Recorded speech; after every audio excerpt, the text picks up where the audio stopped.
हम 8th class का sample paper solve करने वाले हैं। फर्स्ट क्वेश्चन में बोला है एरिया ऑफ सर्कल इज़, तो अगर सर्कल का रेडियस हमारा अगर r है तो एरिया हो जाएगा pi r square.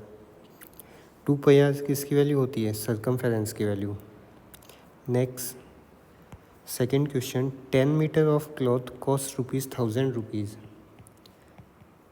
10 metre cloth है, इसका कॉस्ट दिया है हमें ₹1000 और पूछा है what will be 4 metre cost. 4 metre cloth का कॉस्ट कितना होगा? तो सपोज कर लो ₹X होगा, क्योंकि लेंथ ऑफ क्लॉथ अगर इंक्रीज होगा तो उसकी कॉस्ट भी इंक्रीज होगी, अगर डिक्रीज होगा तो कॉस्ट भी डिक्रीज होगी। इसका मतलब डायरेक्ट रेशो का क्वेश्चन है। सो लेफ्ट साइड में 10 और 4 लिखा है, दोनों को डिवाइड में लिखो, राइट हैंड साइड में 1000/x। क्रॉस मल्टीप्लाई करोगे 10x इक्वल्स टू 4000 आ जाएगा। सो x का वैल्यू हो जाएगा हमारा 4000 डिवाइडेड बाई 10, दैट इज़ ₹400। इसको यूनिटरी मेथड से भी कर सकते थे। थर्ड क्वेश्चन, 15 बुक्स वे 6 kg। 15 बुक्स का हमें वेट दे रखा है 6 kg और हमें पूछा है 6 बुक्स का वेट कितना होगा। तो फिर से यूनिटरी मेथड कहो चाहे डायरेक्ट रेशियो का क्वेश्चन कहो, एक ही बात है। सो 15/6 इक्वल में रहेगा 6/x। क्रॉस मल्टीप्लाई करोगे तो 15x equals to 36, hence x equals to 36/15। 15 2 जा 30, फिर पॉइंट लग जाएगा, 15 4 जा 60, तो 2.4 kg। तो ऑप्शन डी करेक्ट हो जाएगा। थर्ड और फोर्थ क्वेश्चन दोनों सेम हैं। Next question number 5। फिफ्थ में बोला है the multiplication of the expressions 4 and a² - 9। एक एक्सप्रेशन 4 दिया है, एक दिया है a² - 9, दोनों को मल्टीप्लाई करना है। तो मोनोमियल को बाइनोमियल से मल्टीप्लाई कर रहे हैं, सो डिस्ट्रीब्यूशन लो अप्लाई करो। फर्स्ट टाइम 4 को a² से मल्टीप्लाई करोगे 4a²। नेक्स्ट 4 को मल्टीप्लाई करोगे सेकेंड टाइम -9 के साथ में, तो आएगा नेगेटिव का 36। सो 4a² - 36, option A will be correct. Next question number 6 में बोला है volume of A cube is 216 centimetre cube. Cube का वॉल्यूम हमें गिवन है 216 सेंटीमीटर क्यूब। वॉल्यूम का फॉर्मूला क्यूब के लिए होता है side cube, that is L cube, that is 216। तो किसका क्यूब 216 होता है? 6 का क्यूब होता है, तो हम लिख सकते हैं L³ इक्वल्स टू 6 क्यूब। चाहे तो इसको प्राइम फैक्टराइजेशन से सॉल्व कर सकते हो, वहाँ से क्यूब रूट निकाल लेना, वरना यहाँ से L का वैल्यू हो जाएगा 6, क्योंकि एक्सपोनेंट का रूल पढ़े हैं कि अगर एक्सपोनेंट या पावर सेम है तो बेस भी आपस में इक्वल होगा। अब हमें निकालना था यहाँ पे सरफेस एरिया, तो सरफेस एरिया होता है क्यूब का 6 इंटू साइड स्क्वायर। सो 6 इंटू 6 होल स्क्वायर, इसकी वैल्यू वापस से 216 ही आएगा, क्योंकि 6 की पावर यहाँ पे है 1, पावर आपस में सम हो जाएगा तो 6 टू द पावर 3 ही बनने वाला है। लेकिन अब यूनिट हो जाएगा इसका centimetre square. Next question number 7, find the common factor of the terms 14pq and 28p² q²। First term दिया है हमें 14pq, सेकंड दे रखा है 28p² q²। तो सेकंड टर्म को अगर एक्सपेंड करें तो 28 को हम लिख सकते हैं 14 2 जा, और साथ में p² q² है, इसका मतलब इसको pq इंटू pq लिखा जा सकता है, होल स्क्वायर है। तो अब दोनों में कॉमन फैक्टर दिख रहा है, 14 दोनों में कॉमन है और pq भी दोनों में कॉमन है, तो इसका कॉमन फैक्टर हो जाएगा हमारा 14pq। इसका मतलब ऑप्शन बी करेक्ट हो गया। नेक्स्ट क्वेश्चन नंबर 8 में क्या है the value of -3⁻⁴ multiplied by 5/3⁻⁴। सो -3⁻⁴ 5/3⁻⁴। तो एक्सपोनेंट का रूल हम पढ़े हैं, a/b का होल पावर अगर m है तो पावर जो है दोनों में सेपरेट हो जाएगी, a⁴ एंड b⁴ m। तो ये मिलेगा हमें 5⁻⁴ एंड 3⁻⁴। अब यहाँ पे लिखा था नेगेटिव ऑफ 3⁻⁴। नेगेटिव का पावर कभी भी अगर ओड इवन नंबर होता है, नेगेटिव की पावर अगर कभी भी इवन नंबर है, कोई 4 है 6 है या फिर 8 कुछ इस टाइप का, तो उस नेगेटिव का कोई सेंस नहीं है, क्योंकि नेगेटिव को अगर even number of times multiply करेंगे तो पॉजिटिव ही बन जाने वाला है। तो इसको हम नॉर्मल लिख सकते हैं 3^4। 3^4 के डिवाइड में 1 है, तो ये आपस में हो गया कैंसिल, तो हमारा आंसर बच गया केवल 5^4। 5^4 इसका मतलब 5 को 4 टाइम्स मल्टीप्लाई कर लो, तो ये बनेगा 5 5 25, 25 इंटू 25 हो जाएगा 625। So option A will be correct. Next question number 9। 9th में बोला है प्रोडक्ट ऑफ मोनोमियल्स। दो मोनोमियल्स दे रखे हैं, एक मोनोमियल दिया है -4p, सेकंड दे रखा है हमें 7pq। तो नंबर से मल्टीप्लाई होगा, सो 7 4 28, नेगेटिव का साइन, एंड p मल्टीप्लाई होगा pq के साथ में, p multiplied by pq।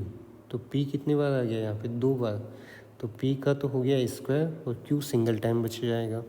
So option B will be correct. 10th question, the value of 3^-2। तो 3^-2 है, तो पहले तो पावर को पॉजिटिव बनाओ, इसका मतलब पोजीशन एक्सचेंज कर दो। सो 1/3^2, अब 3 स्क्वायर कितना होता है? 9, सो 1/9। Option A will be correct.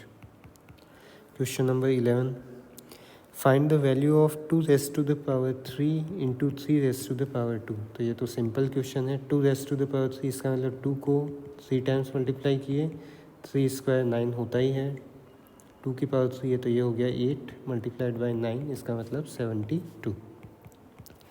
Next question number 12, write the rational number that is equal to its negative. कौन सा रेशनल नंबर खुद के नेगेटिव के इक्वल है? जैसे हम कहें कि अगर x कोई रेशनल नंबर है और वो किसके इक्वल है? नेगेटिव और ऑफ इट्सेल्फ। अब -x को अगर लेफ्ट हैंड साइड में लेके आएंगे तो बनेगा x + x that is equals to 0 बचेगा। तो 2x = 0, यहाँ से x का वैल्यू क्या आ जाएगा? 0/2, इट मीन्स 0। तो हमारा आंसर हो जाएगा 0। यानी 0 के आगे नेगेटिव लगा भी दे तब भी वो क्या रहेगा? वापस से 0 ही रहने वाला है। Next question number 13, find the area of circle whose radius is 7 centimetre. Radius कितना दे दिया इस बार? 7 सेंटीमीटर। पाई का वैल्यू यूज करने को कहा है 22/7। हमें एरिया फाइंड करना है, तो फर्स्ट क्वेश्चन था इसी पेपर में πr²। सो 22/7, r स्क्वायर है, सो 7 स्क्वायर है, तो इसको 2 बार लिख सकते हो। 7 मल्टीप्लाइड बाई 7, 7 से 7 कैंसिल, तो 22 into 7 it means 154 centimetre square. Next question number 14। 14th में बोला है the standard form of. Standard form का मतलब होता है एक्सपोनेंट फॉर्म में, और जहाँ पर डेसिमल से पहले केवल एक डिजिट होना चाहिए। तो हमें यहाँ पे पॉइंट को शिफ्ट करना है फर्स्ट नॉन जीरो डिजिट के बाद में, इसका मतलब 7 के बाद, तो 7.2 लिखा जाएगा। इनटू में रहता है 10। अब क्योंकि हम पॉइंट को यहाँ पे राइट हैंड साइड में शिफ्ट कर रहे हैं, इसका मतलब ऊपर में पावर आएगी नेगेटिव। कितने प्लेस शिफ्ट हो रहे हैं? 1 2 3 4 एंड 5, तो पावर बनेगा -5। यही अगर हमें लेफ्ट हैंड साइड में शिफ्ट करना होता तब पावर आती positive. Next question number 15। 15th में बोला है फाइंड द स्क्वायर्स ऑफ -3/7। -3/7 का तुम्हें स्क्वायर बताना है, तो -3/7 मल्टीप्लाइड बाई -3/7। नेगेटिव की टर्म्स है तो हमेशा ब्रैकेट में लिखा करो। दोनों नंबर नेगेटिव के हैं तो पॉजिटिव बन जाएगा, 3 इंटू 3 हो जाएगा 9, और डिवाइड में 7 इंटू 7 बन जाएगा 49। Next section B, question number 16। Find the area of a rhombus whose side is 6 centimetre and whose altitude is 4 centimetre. तो हमें यहाँ पे एरिया तो निकालना है रोम्बस का, और रोम्बस का एरिया हमें पता है कि half into d1 into d2 होता है। लेकिन क्योंकि रोम्बस जो है एक पैरेललोग्राम भी है, और इसीलिए हमें इस क्वेश्चन में एरिया निकालने के लिए दे रखा है कि रोम्बस का साइड दिया है 6 सेंटीमीटर और उसका एल्टीट्यूड का क्या मतलब होता है? हाइट, और हाइट का वैल्यू हमें कितना गिवन है? 4 सेंटीमीटर। तो यहाँ पे एरिया ऑफ रोम्बस कितना हो जाएगा? बेस इंटू हाइट होता है, साइड को बेस भी बोल सकते हैं, तो base into height it means 6 into 4 that is 24। लेकिन एक्चुअल में रोम्बस का एरिया क्या होता है? Half into product of diagonals. तो यहाँ पे हाफ इंटू डायगोनल हमें दे रखा है, one of its diagonal is 8 centimetre long. एक डायगोनल D1 का वैल्यू 8 दिया है, हमें निकालना है D2 का वैल्यू। तो 2 8 को कैंसिल कर देगा 4 times, so 4 into D2 equals to 24। It means D2 is equals to 24/4 that is 6 centimetre. तो सेकेंड डायगोनल कितना हो गया? 6 सेंटीमीटर। ये क्वेश्चन इम्पोर्टेंट है क्योंकि इसमें रोम्बस का एरिया 2 तरीके से निकालने के लिए बोला है। तो ये ध्यान में रखना है कि रोम्बस जो है एक पैरेललोग्राम भी होता है। नेक्स्ट क्वेश्चन नंबर 17 में कहा है find the value of m for which 5m divided by 5⁻³ which is equals to 5⁵. तो डिवाइड को चेंज कर लो पहले, अपॉन 5⁻³ इक्वल में 5⁻5 है। क्योंकि बेस सेम है तो एक्सपोनेंट आपस में माइनस होंगे, so m minus -3 that is equals to 5⁻5। अब क्योंकि बेस सेम है, या तो यहीं पे सॉल्व कर लो या फिर एक स्टेप और करो, माइनस इंटू -3 +3। अब बेस सेम है तो एक्सपोनेंट को इक्वल रख दो, m + 3 equals to 5, so m equals to 5 - 3 that is 2. Next question number 18. If a box of sweets is divided among 24 children, हमें दे रखा है अगर बॉक्स ऑफ स्वीट हैं उसको 24 चिल्ड्रंस के बीच में अगर डिस्ट्रीब्यूट करें then they will get 5 sweets each. हर एक बच्चे को कितनी स्वीट्स मिल रही है? 5 पर चाइल्ड। यही बोल रहे हैं how many would each get if the number of children is reduced by 4। अब कह रहा है अगर चिल्ड्रन अगर हम 20 कर दें तो हर बच्चे को कितनी चॉकलेट्स मिलेगी। तो अगर चिल्ड्रन अगर 20 हो जाएंगे तब हर एक चाइल्ड को कितनी चॉकलेट्स मिलेगी। हम सपोज कर लेते हैं कि x चॉकलेट्स पर चाइल्ड हमें मिलने वाला है।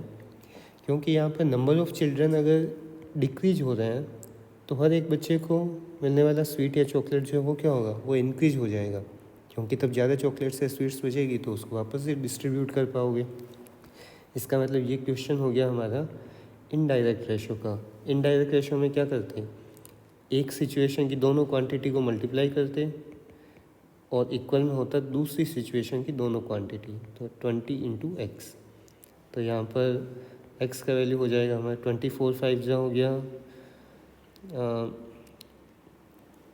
मल्टीप्लाई मत करो चाहे तो 20 को डिवाइड में भेज दो, सो 5 4 जा 20 एंड 4 6 जा 24। तो x का वैल्यू आ गया हमारा 6। इसका मतलब पर चाइल्ड कितनी स्वीट्स मिलने वाली है? 6।